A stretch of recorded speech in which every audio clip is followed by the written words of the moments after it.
ఓం వారాహి జై వారాహి. అందరికీ నమస్తే అండి. మన వారాహ్యమ్మకి నమస్కారం చేసుకుంటూ ఈ వీడియో ఆరంభిస్తున్నాను.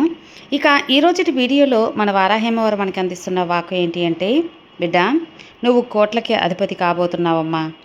నువ్వు పండగ చేసుకోబోతున్నావు తల్లి. నీ జీవితం ఆనందంతో నిండబోతుంది. ఈ అమ్మ చెప్పేది ఆఖరి వరకు వింటే ఆ కోట్లకు అధిపతి నువ్వు ఎలా అవుతావో ఆ మార్గం చెబుతాను. కాదు అనకుండా ఈ అమ్మ వాక్కు వింటావు కదూ. వీడియోలోకి వెళ్ళబోయే ముందు ఒక చిన్న రిక్వెస్ట్ ఫ్రెండ్స్, మన వీడియోస్ కింద చాలా వరకు కామెంట్స్ అనేవి వస్తూ ఉంటాయి. అక్క, మేము చాలా ప్రాబ్లమ్స్ ఫేస్ చేస్తున్నామని.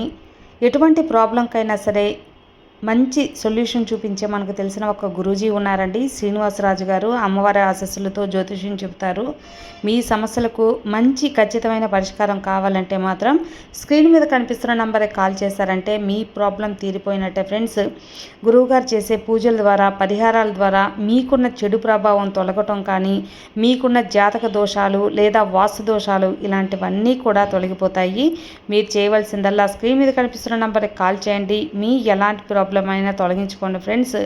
గురువు గారిని సంప్రదించవలసిన నంబర్ 96630644. ఈ నంబర్కి కాల్ చేయండి ఫ్రెండ్స్. నేను ఇంత గట్టిగా చెబుతున్నాను, మీకు ఇంత కాన్ఫిడెంట్గా చెబుతున్నానంటే మీరు అర్థం చేసుకోవచ్చు. నేను చెప్పించుకొని గురువుగారు చెప్పింది నమ్మకంగా నాకు ఖచ్చితంగా జరిగి నాకు నమ్మకం కుదిరిన తర్వాతే మీ వరకు తెలియజేస్తున్నాను. సో ఒకసారి స్క్రీన్ మీద కనిపిస్తున్న నంబర్కి కాల్ చేయండి.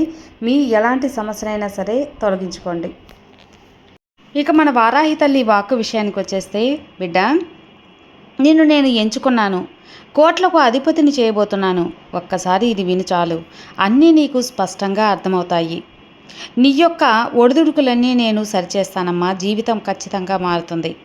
నీ జీవితం మారడానికి నేను ఎన్నో సందేశాలను నీకోసం పంపాను కదా. మరి నువ్వు ఎప్పుడైనా నా మాటలు విన్నావా? నా వాక్కుల్ని పాటించావా? చెప్పు. ఇక జరిగిందంతా వదిలేయి. ఇక ఇప్పుడు ఒకటి కాదు బిడ్డ, రెండు కాదు, కోట్ల డబ్బు నీ చెంత నేను చేర్చబోతున్నాను. ఆ కోట్ల డబ్బుతో నువ్వు ధనాధిపతిగా ఎంపిక చేసుకున్నాను. నువ్వు అడిగినంత ధనాన్ని నీకు నేను అందించబోతున్నాను. మరి ఎలా ఇస్తాను? పైనుంచి పోస్తానా లేదా నీ జేబులో నింపుతానా? భూమిలో నుంచి పుట్టిస్తానా? ఎలా వస్తాయి అని బోలెడు అనుమానాలు నీ మనసులో ఇప్పుడే మెదిలాడాయి కదా. అన్నిటికీ ఖచ్చితంగా ఈరోజు సమాధానం చెప్పే తీరుతానమ్మా. నీ మనసులో ఉన్న ప్రశ్నలన్నిటికీ సమాధానం ఇస్తాను. ఎలా చెబుతానో ఆఖరి కొరకు విను. అప్పుడే నీకు పూర్తిగా అర్థమవుతుంది. ఎక్కడ ఆ డబ్బు లెక్క పెట్టుకోవాలో తెలియనంత డబ్బు అనేది నీకైతే చేరబోతుంది. ఇందులో ఎలాంటి మార్పు లేదు. ఈ అమ్మ మాటలు నువ్వు స్వయంగా ఒక్కసారి విన్నావంటే నీకు సమాధానం దొరికేస్తుంది తల్లి. అమ్మవు కదా. అవునమ్మా, ఖచ్చితమైన సమాధానం నీకు నేను అందిస్తాను. ఇప్పుడు ఈ వారాహి తల్లి పలుకులు నువ్వు వదిలిపెట్టకుండా విను. 20 నిమిషాలు నీ ఆలోచనలు మారిపోతాయి. ఈ అమ్మ పలుకుల్లో నీ జీవితమే మారిపోతుంది. నీ ఆర్థిక పరిస్థితి మెరుగుపడుతుంది. ఇది నేను నీకు ఇస్తున్న మాట, నేను ఇస్తున్న వాక్కు. ఎందుకు ఇంతలా చెబుతున్నానంటే చివరి వరకు విని అర్థం చేసుకో. ఈ అమ్మ మాటలు, ఈ అమ్మ మాటలు క్షణాల్లో నీకు అర్థమవుతాయి. అయితే బిడ్డ, నీ మనసులో ఎప్పుడు కూడా ఇలా ఉంటుంది కదా, ఈ ప్రపంచం ఉన్న జనాలందరినీ కూడా నేను, ఈ అమ్మ నాకు మాత్రమే ఎందుకు ఇలా చేస్తుంది, అందరూ బాగున్నారే నాకు మాత్రం ఎందుకు ఇలా ఉన్నది అని, డబ్బు నాకెందుకు లేదు, అమ్మ నన్ను ఎందుకు ఇబ్బంది పెడుతుంది అని అడిగావు కదా బిడ్డ. నీ మనసులో అనుకున్నావు కదా. నువ్వు ఇబ్బంది పడుతున్నది నీ యొక్క అవసరాలకు తగినంత డబ్బు కోసం కాదు. ఆ డబ్బు నీకు ఉంది. నీ అవసరాలు తీరుస్తున్నాయి, తీరిపోతున్నాయి. కానీ నువ్వు ఇప్పుడు పాకులాడుతుండేది నీ ఆడంబరాల కోసం, నీ అమితమైన విలాసాల కోసం, నీ అత్య అవసరాల కోసం ఎక్కువ కష్టపడుతున్నావు. అవును కదా. అయితే నేను ఆశపడకూడదా అమ్మా అంటావేమో. ఆశపడటంలో తప్పు లేదమ్మా. అది నేను ఎప్పుడూ తప్పని చెప్పను. ఎప్పుడెప్పుడు తప్పు అని చెప్పి నేను అనడం కూడా లేదు. కానీ తృప్తి పడినంతలో ఆనందం ఎక్కడా ఉండదు కదా. అయినా కూడా నీ కష్టానికి తగ్గ ఫలితం కోరుకుంటున్నావు. ఇందులో తప్పు లేదు బిడ్డ, తప్పు లేదు. ఖచ్చితంగా ఇస్తాను. ఇక నువ్వు చేస్తున్న పనికి, నువ్వు రాస్తున్న ప్రతిఫలం అందిస్తున్న నీకు దక్కే తీరుతుంది. నీకు విపరీతమైన రాజయోగం పట్టబోతుంది. ఆర్థికంగా నువ్వు చాలా తక్కువలోనే ఉన్నా మనస్ఫూర్తిగా నువ్వు తృప్తిగా ఉండవచ్చు. ఆ భావనలో ఉన్నావంతే. ఖచ్చితంగా నువ్వు ఊహించినంత డబ్బు నీకు రాబోతుంది. బిడ్డ, భయపడకు. అది ఏ విధంగా వస్తుంది అనేది నీకు తెలియకుండానే వచ్చేస్తుందమ్మా.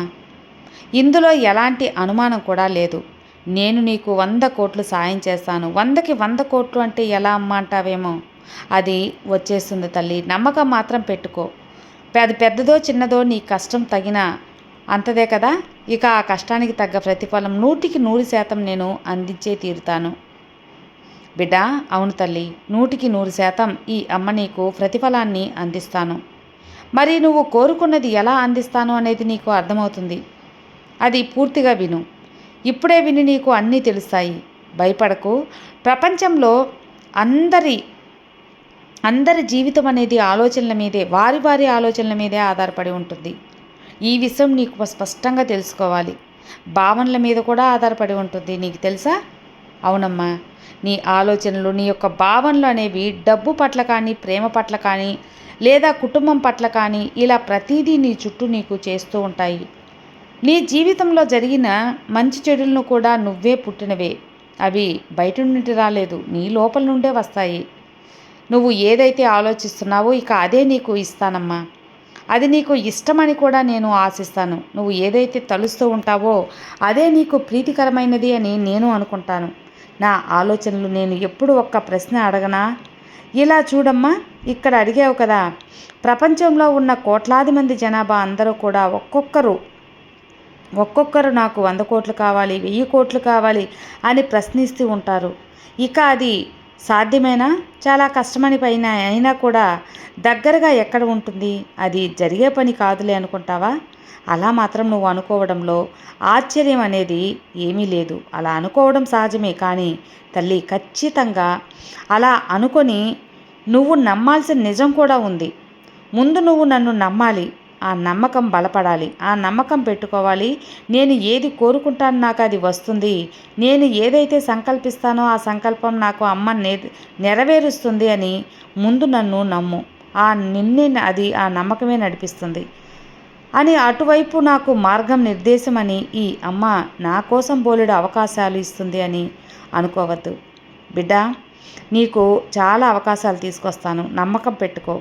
అప్పుడే అన్నీ జరుగుతాయి. నువ్వు నాపై నమ్మకం ఉంచావనుకో, అది తప్పకుండా సాధ్యమే.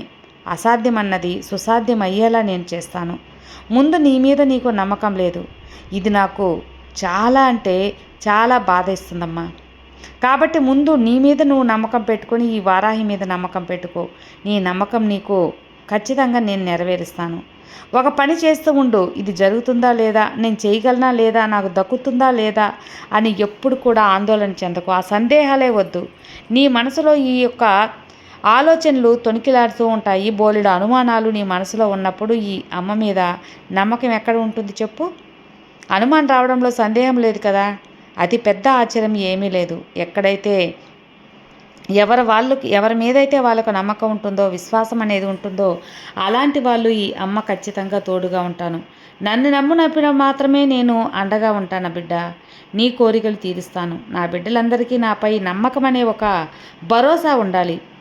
ఆ భారాన్ని నేను మోస్తాను. అప్పుడే వారి కోరిక తీరుస్తాను తల్లి. ఇక నువ్వు భయపడకు, బాధపడకు, చింతించకు. ఏదైనా సరే నా తల్లి తీరుస్తుంది. ఆ భారాన్ని ఆమె మీద వేసేసానని నువ్వు చాలా నిదానంగా, ప్రశాంతంగా ఉండు. నా భక్తుల యొక్క ఆశలు, కోరికలు తీరాలని నేను అనుక్షణం కష్టపడతాను. నువ్వు భారం నా మీద పెట్టి చూడు. ఇక నీ జీవితం ఎలా మారుతుందో నువ్వే ఊహించలేవు. కలలో కూడా ఊహించిన విధంగా నీ జీవితాన్ని నేను మారుస్తాను. ఇక నువ్వు దేనికి కూడా భయపడాల్సిన అవసరం లేదు. నువ్వు బాధపడాల్సిన అవసరం కూడా అంతకనే లేదమ్మా. నిశ్చింతగా ఉండు. నిశ్చింతగా ఉన్నావు అంటే నీ జీవితం నీకు నచ్చినట్లుగా మారి నువ్వు సంతోషంగా ఉండేలా నేను చేస్తాను. దేనికి కూడా భయపడకమ్మా. నీకు తోడున్నంత వరకు ఎలాంటి శక్తి కూడా నీకు దరిదాపుల్లో కూడా ఏమీ చేయలేదు. ఏ దుష్టశక్తి నిన్ను దగ్గర రానివ్వలేను. ఈ వారాహిని మొక్కిన వాళ్ళకి ఎప్పుడు దుష్టశక్తి ఎప్పుడు దగ్గరికి రాదు. నా దీవెనలతో నువ్వు ప్రశాంతంగా ఉంటావు. నువ్వు నిశ్చింతగా ఉండు. మిగతావన్నీ నేను చూసుకుంటాను బిడ్డ. నీ జీవితాన్ని నీకు నచ్చినట్లు చేసి నువ్వు సంతోషంగా ఉండేలా చేసే బాధ్యత నాది. నీకు నమ్మకం ఉన్నప్పుడు నువ్వు ఇలాంటి దిగులు లేకుండా హాయిగా ఉంటావు. మిగతావన్నీ అమ్మ చూసుకుంటుందని ప్రశాంతంగా ఉండు. ఈ అమ్మ నీకు అండగా ఉండగా నీకు దిగులెందుకు చెప్పు? సర్వే జనా సుఖినో భవంతు. జై వారాహి.